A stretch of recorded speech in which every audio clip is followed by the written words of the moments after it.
नमस्कार। ज्योतिष दर्पण कार्यक्रम में आपका स्वागत है। सनातन संस्कृति में हिंदू नववर्ष जो है चैत्र नवरात्र से प्रारंभ होता है, जहाँ पे हम प्रभु श्री राम का जन्मदिवस मनाते हैं। उसके बाद एक एक करके नए नए त्यौहार आते हैं। उसी के बाद में अभी जो है सावन का माह आता है। सावन के माह में जो है अपनी संकल्प सिद्धि के लिए भक्तगण पार्थिव शिवलिंग का अभिषेक करते हैं। दूर दूर से जल ले जाके शिवलिंग के मंदिरों में शिव जी की जो है आराधना करते हैं, उनको जल चढ़ाते हैं, बेलपत्र चढ़ाते हैं, भोग लगाते हैं। इन सब का विधि विधान क्या होता है, तो हमारे साथ में आज अंतर्राष्ट्रीय ज्योतिषाचार्य धर्मगुरु जवालीपुरम राधे सत्संग मंडल के संस्थापक पूज्य श्री विनोद कृष्ण जी महाराज उपस्थित हैं। चलिए हम इन्हीं से जानते हैं कि इनका महत्व क्या होता है। पंडित जी, आपका बहुत बहुत स्वागत है। आप हमारे दर्शकों को बताइए कि ये विधि विधान क्या होता है। जय श्री कृष्णा, जय श्री राधे। ओम नमः शिवाय। वक्रतुंड महाकाय सूर्यकोटि समप्रभा निर्विघ्नं कुरु देवो सर्वकार्येषु सर्वदा। ओम नमः शिवाय, ओम नमः शिवाय। जैसे कि संस्कारधानी जबलपुर माँ नर्मदा के आंचल, आप सभी श्रद्धालु व भक्तजनों को ओम नमः शिवाय, जय श्री कृष्णा। श्रवण मास के ये पावन पर्व में यत्र तत्र सर्वत्र देव आदि देव महादेव भूत भावन भगवान शिव की पूजन अर्चन हो रही है। लोग अपने अपने ढंग से अर्चन कर रहे हैं, पूजन कर रहे हैं, क्योंकि भगवान शिव और शक्ति जो है सारे संसार को ऊर्जा देते हैं। सारे संसार को भक्ति और शक्ति की कृपा से व्यक्ति अग्रसर होता है, आगे बढ़ता जाता है, उसकी कामना पूर्ण होती है। आपने प्रश्न किया कि भगवान शिव की अर्चन पूजन किस तरह से, किस मार्ग में चलते रहना चाहिए। तो हमारा सनातन धर्म है, विशेष करके ये सावन मास अलग अलग देव का अलग अलग पर्व है। जैसे कार्तिक मास में भगवान कन्हैया की पूजन विशेष है, जैसे कुंवार का नवरात्र में भगवान माँ भगवती की अर्चन पूजन होती है। ठीक इसी तरह श्रवण मास जो होता है, श्रवण मास सावन आषाढ़ की पूर्णिमा के बाद जो 47 साल बाद सोमवार के दिन से ही सावन का श्री गणेश हुआ।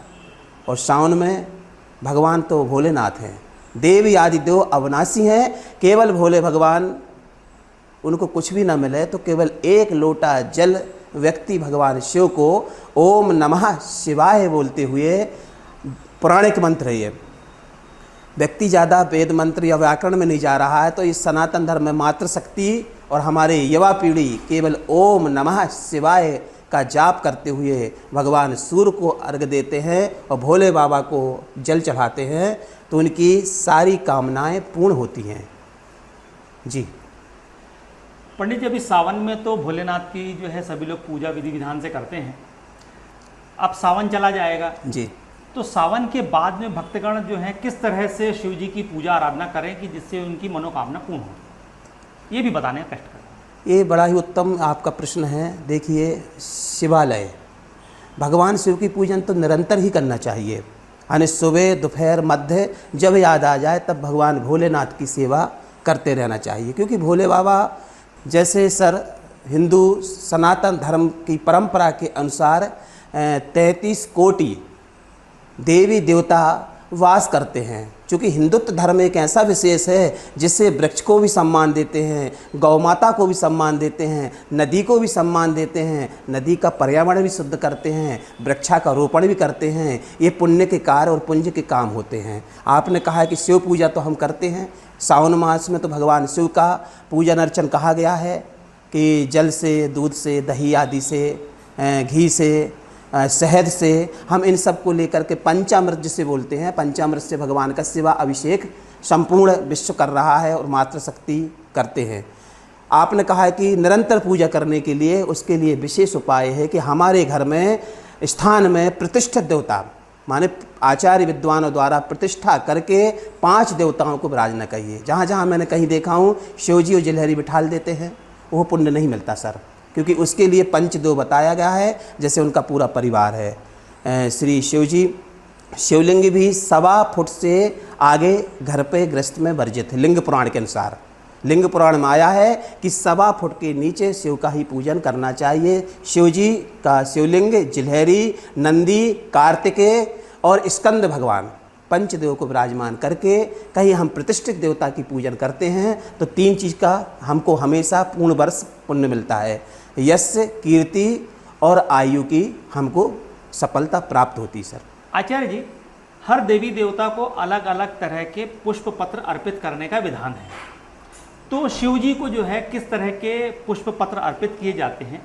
और देखा गया है कि बेल पत्र अर्पित करते हैं, तो बेल पत्र अर्पित करने का विशेष महत्व क्या होता है? कृपया कर भक्तगणों को जो है आप बताने की कृपा करें। जी, वैसे तो भगवान शिव ऐसे देव हैं कि इनको जो संसार सागर से उनको दूर कर देता, अलग कर देता है, उसको भगवान शिव अपना लेते हैं, क्योंकि शिव दयालु है, शिव औगरदानी है। बेलपत्र का जो महत्व है, एक छोटी सी पौराणिक कथा है सर कि लक्ष्मी नारायण भगवान शिव की अर्चन कर रहे थे, क्योंकि नारायण शिव को मानते हैं, शिव नारायण को मानते हैं। यही सावन का मास था, भगवान अर्चन पूजन कर रहे थे, 1000 पुष्प चढ़ा रहे थे। उसमें भगवान शिव ने ही अपने एक तर्क में उन्होंने एक फूल छुपा लिया। अब 1000 फूल में एक फूल जब छुप गया तो पूजन का मतलब होता पूर्ण सामग्री होना चाहिए, तब पूजन का संपन्नता होती है। और भगवान नारायण उससे समझ रहे हैं, लेकिन माँ लक्ष्मी नहीं जान रही थी। एक फूल जब कम हो गया तो लक्ष्मी ने नारायण से कहा कि प्रभु एक पुष्प कहाँ गया? उन्होंने कहा ये तो गिनती में पूरा था, लेकिन ठीक है। माँ लक्ष्मी जी उस समय अपना नेत्र को भी कमल बोलते हैं, तो उन्होंने एक खंजर निकाला और अपना नेत्र भोले बाबा को प्रसन्न करने के लिए यूँ निकाल करके नेत्र को निकालने की तैयारी की। ठीक उसी समय नारायण ने कहा नहीं देवी रुको। भगवान ने एक वृक्ष को प्रकट किया, जिसे बोलते हैं बेल पत्र।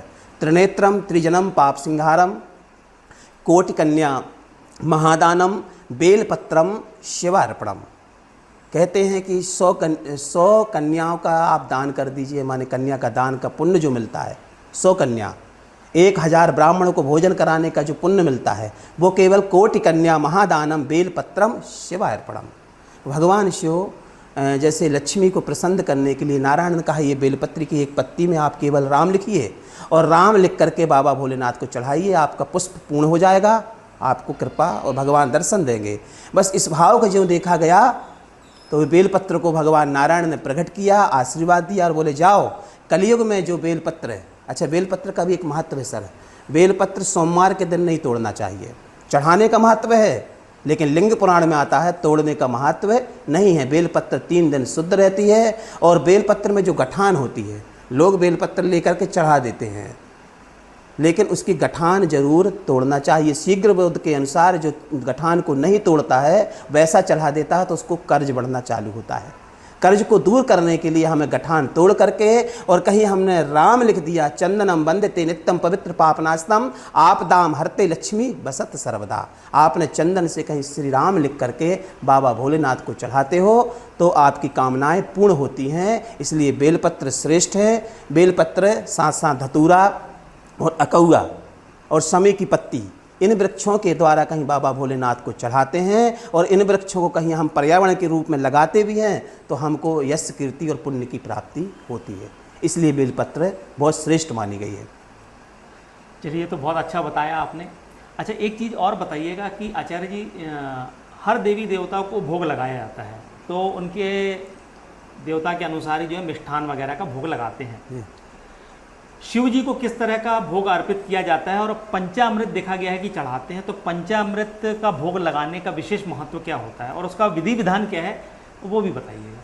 देखिए, भोग भगवान शिव को जो भोग है प्रसादी है। जैसे भगवान कन्हैया को मिश्री और माखन प्रिय है, इसी तरह से हमारे भगवान शिव को सबसे प्रिय बताया गया है भोग के रूप में 5 चीज़ें विशेष हैं सर। उसमें सबसे श्रेष्ठ भगवान को जो प्रिय है भोलेनाथ को, वो है दही। कहीं गौ माता का, कामधेनु माता का दही हम भगवान शिव को चढ़ाते हैं। और आप जो है अक्षत यानी चावल, शैगे चावल भी भगवान शिव को अर्पण करते हैं, और दही का भगवान शिव को भोग लगाते हैं, और बेल का फल। दही बेल का फल कहीं प्रभु को अर्पण करते हैं तो मेरे भोलेनाथ अतिशय प्रसन्न होते हैं। और 7 प्रकार की जलधारा, पंचामृत का मतलब होता दूध, दही, शहद, घी, शक्कर, इन 5 चीज़ों से। और इसके पीछे हमारा साइंस का भी एक रीज़न है। साइंस ये कहती है कि दही चढ़ाने से हमको अंतर भाव सूक्ष्म होता है, दूध चढ़ाने से हमारी बुद्धि, क्योंकि वो चंद्रमा से कनेक्ट है तो बुद्धि हमारी प्रखर होती है, और शहद चढ़ाने से जो रोगी होता है, जो शारीरिक रूप से कष्ट होता है, वो कहीं शहद और गन्ने का रस कहीं चढ़ाता है तो वो उसके कष्ट दूर होते हैं, उसकी व्याधि दूर होती है और वो निरोग हो जाता है और भगवान से वो में प्रसन्न हो जाता है। जी। तो देखा दर्शकों, आचार्य जी ने बहुत अच्छे से जो है भोलेनाथ शिवलिंग का पूजा का विधि विधान बताया, बेलपत्र क्यों चढ़ाते हैं वो भी बताया, पंचामृत चढ़ाते हैं उसकी विशेषता भी बढ़ाई। अब हमें अभी सावन का माह चल रहा है, तो सावन के माह में जो है कांवड़ यात्रा निकाली जाती है। इस कांवड़ में आप लोगों ने देखा होगा कि भक्तगण जो है एक लाठी अपने कंधे पे रख के, 2 तरफ जो है लोटा वगैरह रख के और कलश वगैरह रख के उसमें जल के पात्र में जल भर के जो है शिव जी को अर्पित करते हैं। दूर दूर से जल लाते हैं और दूर किसी मंदिर में जाके शिव जी को अर्पित करते हैं। तो इसका विधि विधान क्या होता है, इसका महत्व क्या होता है, और ये कांवड़ यात्रा कब से प्रारंभ हुई, कितने वर्ष हो गए इसको, कितनी सदियां हो गई, ये भी हम जो है आचार्य जी से जानते हैं। तो आचार्य जी दर्शकों को ये बताइए कि कांवड़ यात्रा का विशेष महत्व क्या है और ये जो है कब से प्रारंभ हुई है। क्योंकि देखा है बहुत से भक्त लोग बहुत श्रद्धा भाव से इसको करते हैं अपनी मनोकामना के लिए, अपनी संकल्प सिद्धि के लिए, और उसको कितने अच्छे से किया जाए। जो लोग कांवड़ यात्रा नहीं ले जा पाते हैं, जैसे कांवड़ नहीं ले जा पाते हैं, तो वो अपनी मनोकामना को पूर्ण करने के लिए जो है किस तरह शिव जी की आराधना करें। कांवड़ यात्रा आज से नहीं है। श्रीमद् भागवत महापुराण के अनुसार कांवड़ यात्रा जिस तरह से 14 रत्न समुद्र मंथन जब हुआ था सर, तो समुद्र मंथन के समय पे 14 रत्न निकले थे और उसमें जहर भी निकला था। हलाहल जहर सारे देवगण, जब दैत्य भी भाग गए और देवता लोग भी दुखी हुए तो उन्होंने देव आदिदेव महादेव भोलेनाथ को ध्यान किया। बाबा भोलेनाथ ने हरि के द्वार, उत्तर भारत में हरिद्वार के आगे हर की पौड़ी है, उसके आगे ऋषिकेश है। ऋषिकेश में भगवान शिव का एक मंदिर है, नीलकंठ भगवान नीलकंठेश्वर भगवान उस हलाहल जहर दब देवता लेके गए तो बाबा भोलेनाथ ने वो जहर को भगवान ने ग्रहण कर लिया। और जैसे ही जहर को पान किया तो वो उन्हें याद आ गया कि मेरे राघव जी हमारी आत्मा बल में हैं, तो उन्होंने नील यानी गले में ही रोक लिया। जब गले में रोक करके तो उनका नाम वहीं से नीलकंठेश्वर बन गया, नीलकंठेश्वर भगवान। लेकिन पूरे शरीर में उनको जलन होने लगी तो उन्होंने मन ही मन परशुराम जी को याद किया, भगवान परशुराम जी को याद किया तो परशुराम जी प्रकट हुए। बाबा भोलेनाथ ने उनको कहा कि देखिए मैं बहुत ज़्यादा जलन हो रही है शरीर में, कुछ उपाय करिए। तो महाराज ये गंगोत्री, यमुनोत्री, जमुना जी, गंगा जी और माँ नर्मदा जी, और आपके गंगा तट में जो संगम में है गंगा, यमुना व सरस्वती, इन 7 प्रकार के जल को एकत्रित करके कांवर बनाया। उस समय पे सर सोने के कलश थे, सोने का कलश और चांदी का कांवर बना हुआ था। भगवान परशुराम ओम नमः शिवाय का ध्यान करते हुए त्रिलोकी में भ्रमण करके 7 प्रकार का जल लेके बाबा भोलेनाथ को दिया। बाबा भोलेनाथ ने जल ग्रहण किया। जल ग्रहण किया तो उनको बहुत सुकून मिला, शांति मिली। उसी पल से आने आज के 5000 वर्ष से समुद्र मंथन के समय से यह कांवर यात्रा प्रारंभ हो गई है। उसका श्री गणेश हरि के द्वार से ऋषिकेश से प्रारंभ हुआ और उसके मध्यस्थ परशुराम भगवान परशुराम थे। इसलिए कांवर यात्रा सर्वश्रेष्ठ है। तांबे का, पीतल का ये धातु हैं, इनमें यह सबसे मुख्य होता है मिट्टी का घट जिसे बोलते हैं। मिट्टी के घट में हम कहीं जल भर के और भगवान देव आदिदेव महादेव भगवान शिव की कांवर यात्रा किसी तीर्थ जल से ला करके और प्रतिष्ठित भगवान शिव के यहाँ पर आकर के भगवान शिव के ऊपर आप जल अर्पण करते हो, आपकी सारी कामना पूर्ण होती है। इसलिए कांवर यात्रा श्रेष्ठ का महत्व है। तो भक्तगणों देखा कि आचार्य जी ने जो है कांवड़ यात्रा का विशेष महत्व क्या होता है वो बताया। अब आचार्य जी दर्शकों को, हमारे भक्तगणों को ये बताइए कि कहा जाता है 12 ज्योतिर्लिंग हैं, तो ये 12 ज्योतिर्लिंग कहाँ कहाँ स्थापित हैं और इनका विशेष महत्व क्या है इस सावन के माह में, ये भी जरा भक्तगणों को बताने का आप जो है कृपा करें। देखिए, हमारे संपूर्ण भारत में, भारत देश वैसे ही सनातनी और वैष्णव देश है, और इस देश में व्यक्ति जो भी आता है वो इसी में संलग्न हो जाता है। आपने कहा कि 12 ज्योतिर्लिंग, हमारे भारत में 12 ज्योतिर्लिंग हैं। सबसे श्रेष्ठ जो है मध्य प्रदेश में देवी आदिदेव महादेव कालों के काल महाकाल, जो महाकाल भगवान के दर्शन करता है इस श्रवण मास में। वैसे निरंतर पूरे वर्ष वहाँ पर दर्शन कर सकते हो, लेकिन सावन के मास में आप कहीं भगवान शिव का महाकाल बाबा के दर्शन करते हैं तो सर, पहली बात तो अकाल मृत्यु नहीं होती इस जीव की, उसको अकाल मृत्यु का कोई रास्ता नहीं है। वो अंत में जब भी जाएगा तो भगवान के श्री शिव के चरणों में ही समर्पित होगा। हमारे 11 ज्योतिर्लिंग और हैं, जैसे नासिक में आपके स्तर पर जाएंगे तो नासिक में भगवान त्र्यंबकेश्वर है। त्र्यंबकेश्वर में जिसको दोष बोलते हैं, दोष कई प्रकार के होते हैं सर, काल सर्प दोष, मंगल दोष, इन सब की व्याधियों से कहीं व्यक्ति घिरा हुआ है तो उसे एक बार त्र्यंबकेश्वर नासिक में जाकर के भगवान शिव का अभिषेक, जलाभिषेक कराना चाहिए विद्वानों द्वारा, और साथ साथ वहाँ भगवान शिव का दर्शन करता है तो सफलता प्राप्त होती है।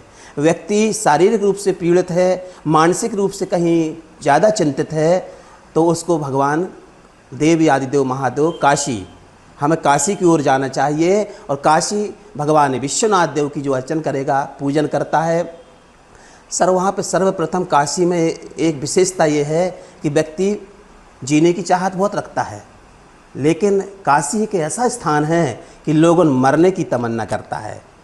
वहाँ जा कर के प्रार्थना करता है कि प्रभु मुक्ति होए तो संपूर्ण भारत में एक स्थान हो, वो हो काशी। काशी में जाकर कहीं मुक्ति लेता है, उसकी मृत्यु होती है तो महाराज उसको निश्चय ही भगवान शिव का कैलाश धाम प्राप्त होता है। इस तरह से हम काशी भी जा सकते हैं। महाकाल, त्र्यंबकेश्वर, ऐसे ज्योतिर्लिंग की तो 12 ज्योतिर्लिंग प्रतिष्ठित हैं। उन ज्योतिर्लिंग में जहाँ जहाँ भी आप ये देवता विराजे हैं भारत में, उस जगह पे जाकर, जैसे सेतबंदे रामेश्वरम, कोई कार्य में रुकावट आ रही है, व्यवधान आ रहा है, व्यक्ति की कल्पना बहुत होती है, भवन नहीं बन रहा, गुरु जी क्या करें, तो एक बार उसको सेतबंदे रामेश्वरम में जा कर के रेत के बालू से शिवलिंग बना करके 11 बेलपत्र कहीं वो चढ़ाता है तो निश्चय उसकी कामना, उसका भवन कार्य भी पूर्ण होता है। सेतबंदे रामेश्वरम भी हमको जाना चाहिए, दर्शन करना चाहिए। इस तरह से हमारे संपूर्ण भारत में 12 ज्योतिर्लिंग हैं, और व्यक्ति इन ज्योतिर्लिंग के दर्शन भी नहीं कर पाता है तो केवल पंचदेव की प्रतिष्ठा करा करके हमारे घर में शिव पूजन करता है तो उसको निश्चय सफलता व पुण्य लाभ प्राप्त होता है। ओम नमः शिवाय। बहुत अच्छा बताया आचार्य जी आपने ज्योतिर्लिंगों के बारे में। मैं देख रहा हूँ कि आपने जो है रुद्राक्ष पहन रखा है, तो बहुत से जो भक्तगण हैं ये भी जानना पसंद करेंगे और जानना चाहते हैं कि रुद्राक्ष धारण करने का विधि विधान क्या है और इसका महत्व क्या होता है। रुद्राक्ष धारण करने से किस तरह के लाभ जो हैं भक्तगणों को प्राप्त होते हैं, तो ये भी बताइए। देखिए, आपने रुद्राक्ष की महिमा बताई, सबसे प्रिय भगवान को ये रुद्राक्ष है, शिव भगवान का ही शिव रूप है। कैलाश में जब भगवान समाधि में बैठते हैं तो प्रभु की 1-2 दिन की समाधि नहीं रहती, वो 87,000 वर्ष, शिव महापुराण में लिखा हुआ है 87,000 वर्ष वो तप करते हैं। तो कहते हैं पुष्प नक्षत्र और पूर्णिमा के समय शिवरात्रि का दिन, पुष्प नक्षत्र, पूर्णिमा, शिवरात्रि, ये 3 योग जब बनता है तो भगवान शंकर के नेत्र से 3 आंसू गिरे। जब 3 आंसू गिरे तो एक आंसू से, जो आंसू जब गिरे तो आंसू से महाराज चांदी की उत्पत्ति हुई है, चांदी धातु की उत्पत्ति हुई। एक आंसू से रुद्राक्ष हुआ, जिसे बोलते हैं एक मुखी रुद्राक्ष, सबसे श्रेष्ठ होता है। एक मुखी रुद्राक्ष जिसको प्राप्त हो जाता है महाराज, वो साक्षात 16 संस्कार को लेते हुए शंकर और पार्वती उनके सामने विराजमान है। ऐसी रुद्राक्ष की महिमा है। रुद्राक्ष है 108 रुद्राक्ष होती हैं। इन रुद्राक्ष को 1 मुखी, 2 मुखी, 5 मुखी, 7 मुखी, 9 मुखी राशियों के आधार से भी है सर। वृषभ राशि वाले को 2 मुखी पहनना चाहिए, कुंभ राशि वाले को 11 मुखी पहनना चाहिए, लेकिन ये सब शुद्ध करके, पवित्र करके किसी विद्वान के द्वारा और भगवान शंकर को, शिव जी को समर्पित करके, शिव को अर्पण करके जो रुद्राक्ष पहनता है, जैसे हार्ट की बीमारी है, साइंस की ओर जाइए, क्योंकि विज्ञान और साइंस में हमेशा झगड़ा होता है, ज्ञान और विज्ञान में। हमारा ज्ञान तर्क कुछ और कहता है, विज्ञान कुछ कहता है। लेकिन यहाँ पे विज्ञान भी मान रहा है कि जिसको हार्ट की बीमारी है वो केवल 2 मुखी रुद्राक्ष महामृत्युंजय जाप करा करके और कहीं वो काले धागे में सोमवार के दिन धारण करता है तो उसकी ब्लड प्रेशर या हार्ट से संबंधित जो बीमारी है वो धीरे धीरे दूर हो जाएगी। ऐसा शिव महापुराण में आता है। ये रुद्राक्ष की महिमा है, साक्षात शिव है। अहम ब्रह्म अस्मि, ये साक्षात शिव का ही स्वरूप है। इसे देव आदि देव भगवान शिव ने देवताओं को भी वितरण किया था। कब? समुद्र मंथन के बाद। ओम नमः शिवाय। चलिए, आचार्य जी ने ये भी बहुत अच्छा बताया कि रुद्राक्ष क्यों धारण करना चाहिए। अब आचार्य जी, एक प्रश्न और लोग, हमारे जो भक्तगण हैं, ये जानना चाहते हैं कि जो लोग गृहस्थ होते हैं तो क्या घर के अंदर में शिवलिंग स्थापना कर सकते हैं, और अगर कर सकते हैं तो उसका विधि विधान क्या है, और कितने बड़े जो हैं वो शिवलिंग की स्थापना कर सकते हैं, तो ये भी बताने की कृपा करें, क्योंकि दर्शकों को क्या है, बहुत सुविधा हो जाएगी। कई लोगों के मन में शंका आती, कुछ लोग बोलते हैं नहीं धारण करना चाहिए, कुछ लोग बोलते हैं कि नहीं स्थापना करना चाहिए। तो इस असमंजस में फंस के जो है वो एक दुविधा उत्पन्न हो जाती है। तो ये भी बताने का आप जो है कृपा करें, तो इससे बहुत सुविधा हो जाएगी। देखिए आदरणीय, शास्त्र तो एक चीज़ और बोलता है कि जितने कम से कम देवता रखो, देवियाँ रखो। हमारे मन में एक विडम्बना रहती, किसी भी तीर्थ स्थल जाते हैं 10 मूर्ति जरूर लेके आएंगे, फोटो लेके आएंगे और उनको अन्य अन्य जगहों पर विराजमान कर देते हैं। जितना कम, जितने ही, क्योंकि देवता सब रखा और उसको समय पे कहीं तिलक चंदन फूल पत्ती प्रसादी नहीं चढ़ती है तो उसका हमको प्रायश्चित भी भोगना पड़ता है। इसलिए देवता प्रतिष्ठित तो मैं तो कहता हूँ कि जहाँ जहाँ देवता विराजे हैं बस वहीं जा कर के आप प्रणाम करिए, और वो भी दूर से प्रणाम करिए। लोग जाते हैं, लिपट जाते हैं, चिपक जाते हैं, मुंह में भोग दे रहे हैं करके, ये ठीक नहीं है। शास्त्र के आधार पर आप दूर से प्रणाम करिए। आपने कहा कि गृहस्थ में ही हमें शिव अर्चन करना चाहिए।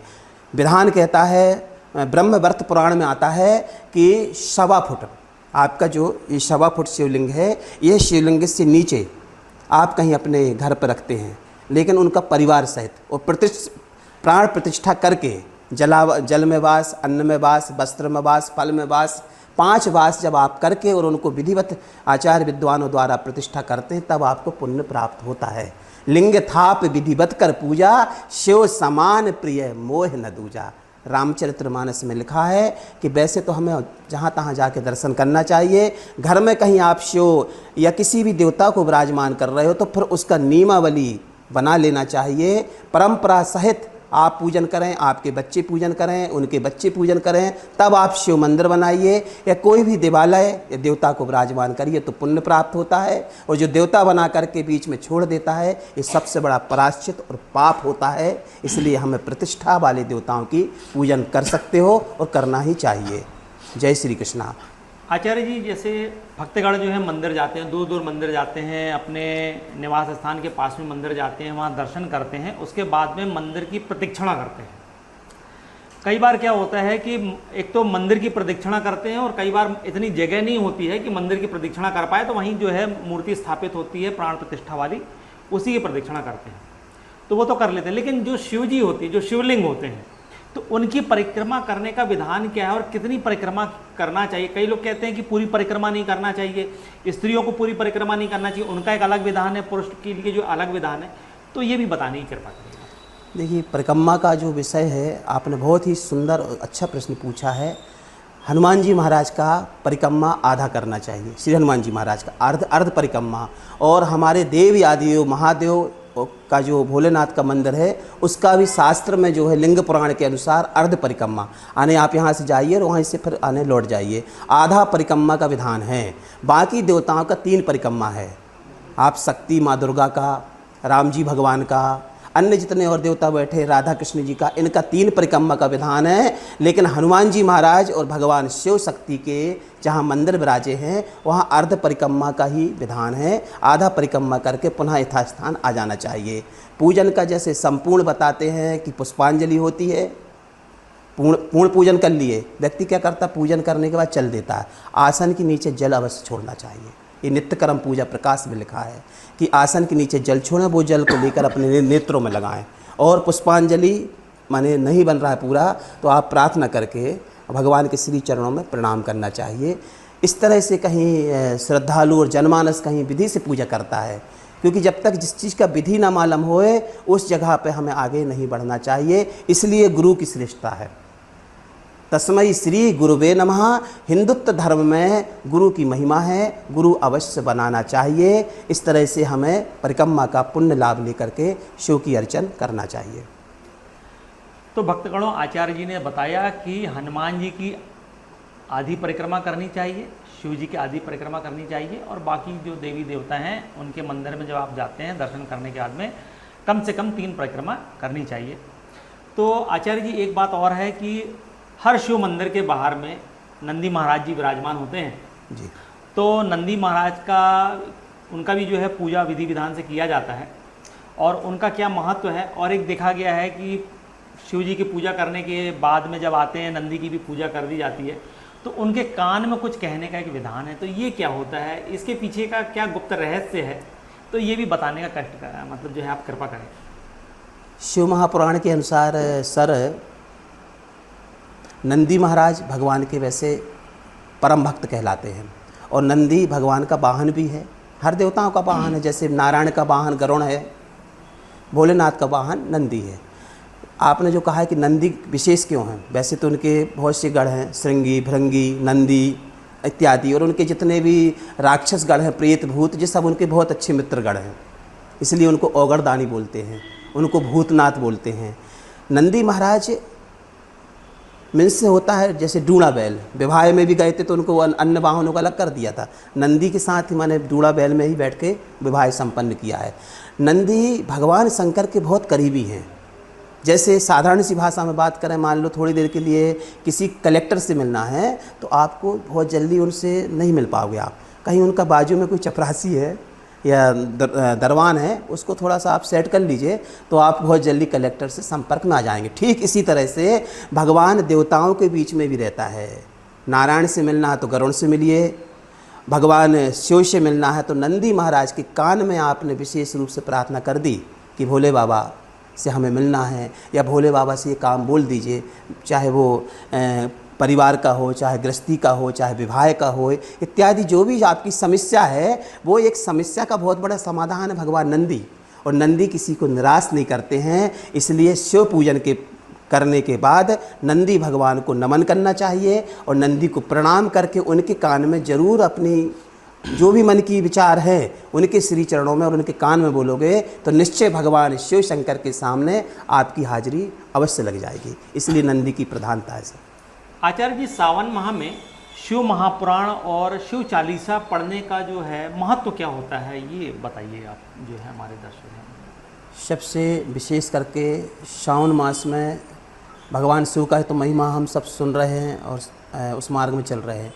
विशेष करके सर शिव में ज़्यादा कुछ नहीं कर सकते हो तो हमारे घर में हिंदी में यानी गीता प्रेस से आता है जो शिव पुराण। देखिए संस्कृत हम सबको जल्दी समझ में नहीं आता है, इसलिए ज़्यादा करके हमें हिंदी भाषा में शिव महापुराण का ज़्यादा नहीं 2 अध्याय 5 अध्याय मातृशक्तियों को और युवा पीढ़ियों को। शिव मतलब एक बहुत बड़े वैज्ञानिक हैं।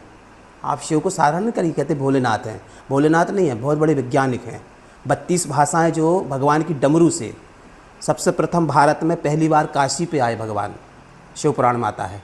और काशी में जब बाबा भोलेनाथ ने डमरू बजाई तो बा में 32 भाषाएं प्रकट हुई, और 32 भाषा में सब आ जाता है, हिंदी से लेके व्याकरण से लेके संस्कृत से लेके इस तरह की 32 भाषाओं से। भगवान शिव बहुत ही बड़े ज्ञानी हैं, वैज्ञानिक हैं, इसलिए हमें शिव महापुराण का अध्ययन और करना चाहिए, चिंतन करना चाहिए और शिव महापुराण सुनना चाहिए। विशेष महत्व ये है। चलिए वहाँ तक नहीं पहुँच पा रहा है व्यक्ति तो साधारण भाषा में सुबह जो प्रातः नित्य पूजा करता है उसमें चालीसा आता है, शिव चालीसा, शिव चालीसा, गौरी चालीसा, शक्ति के लिए गौरी चालीसा, और हम आप कहीं चाहें तो शिव चालीसा का कहीं पठन पाठन करता है, अर्चन करता है। भगवान देव आदि देव महादेव भगवान शिव उनकी कामना को पूर्ण करते हैं और सारा भंडार भर देते हैं। ऐसे भोलेनाथ की महिमा बताते हैं।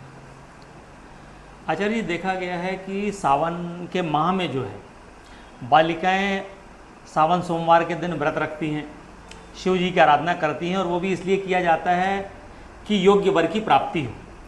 तो शीघ्र विवाह हो, इसके लिए किस तरह से सावन के माह में जो हैं लोग जो हैं अपनी संकल्प सिद्धि के लिए शिव जी की आराधना करें, वो विधि विधान क्या होगा वो बताया।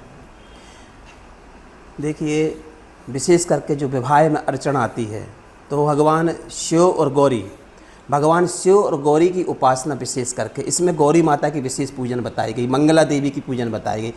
21 वर्ष से 28 साल के बीच में बच्ची यानी बालिका या बालक, ये दोनों कहीं शादी में विलम्ब आ रहा है, व्यवधान आ रहा है, तो इसके लिए पूर्ण, जैसे माता गौरी को आपको प्रसन्न करना है तो आप एक कलावा का धागा लीजिए और हल्दी की गठान जो होती है, 12 हल्दी की गठान बांध करके, और गौरी माता को आप वो हल्दी की गठान विशेष करके सोमवार के दिन गौरी माँ को आप अर्पण करते हैं, समर्पित करते हैं, तो माता गौरी प्रसन्न होती हैं। और हमारे विवाह कार्य में वैसे ही माताएँ अपनी बच्ची को लेकर के गौरी माँ की पूजा करने जाते हैं। भगवती सीता का विवाह हुआ तो गौरी के यहाँ गए, माता पार्वती का विवाह हुआ तो गौरी के यहाँ गए। इसलिए जो गौरी माँ की पूजन, गौरी मीन्स पार्वती ही है, माता पार्वती की जो पूजन समी पत्ती से, हल्दी की गठान से, कहीं कुमारी जो बच्चा हैं, बालिका हैं और बालक हैं, भगवान शिव को और शक्ति को मनाते हैं इस सावन के मास में, और विशेष करके वह शिव का अर्चन करते हैं इस तरह की विधि से, तो निश्चय उनकी कामना शीघ्रति ही पूर्ण होती है, ऐसा शिव महिमा में आता है। ओम नमः शिवाय। तो आचार्य जी, हम आपका बहुत बहुत धन्यवाद करते हैं कि आज आप स्टूडियो में आए और आपने बहुत सारी शंकाओं का, दुविधाओं का समाधान किया। इसके लिए हम जो है आपको बहुत बहुत धन्यवाद करते हैं। फिर किसी और कार्यक्रम में आपसे और भी पूजा के विधि विधान को लेके हम आपसे चर्चा करेंगे। तो दर्शकों, अब आप हमको भी जो है आज्ञा दीजिए। इसी के साथ हम एक नए कार्यक्रम में फिर आपसे जो है भेंट करेंगे। तब तक के लिए हमें आज्ञा दीजिए। धन्यवाद, नमस्कार। आप सभी को जय श्री कृष्णा, ओम नमः शिवाय। श्रवण मास में आप लोग सदैव प्रसन्न रहें, सदा सुखी रहें। देव आदिदेव महादेव भगवान शिव आपके ऊपर कृपा करें। और इस सावन मास में श्री धाम वृंदावन में भी बड़े सुंदर झूले लगे हुए हैं कान्हा जी के। आप ब्रजधाम भी जाइए, क्योंकि बाबा भोलेनाथ और गौरी मैया ब्रजधाम भी गए थे और कान्हा जी के झूले को झुलाया था। ऐसे कन्हैया के चरणों में और भगवान शंकर के चरणों में मैं प्रणाम करता हूँ। और सर आपको भी बहुत बहुत साधुवाद। जय श्री राम। पूरी टीम को जय श्री कृष्णा, ओम नमः शिवाय। भक्तगणों, देखा आपने, हमने आचार्य जी से जो है बहुत सारे प्रश्न किए शिव जी की पूजा के विधि विधान के संबंध में। आचार्य जी ने जो है बहुत सारे सुंदर उत्तर दिए, उसके शंकाओं का समाधान किया। आप जो है आचार्य जी से अगर भेंट करना चाहते हैं, किसी भी तरह की आपकी समस्या है,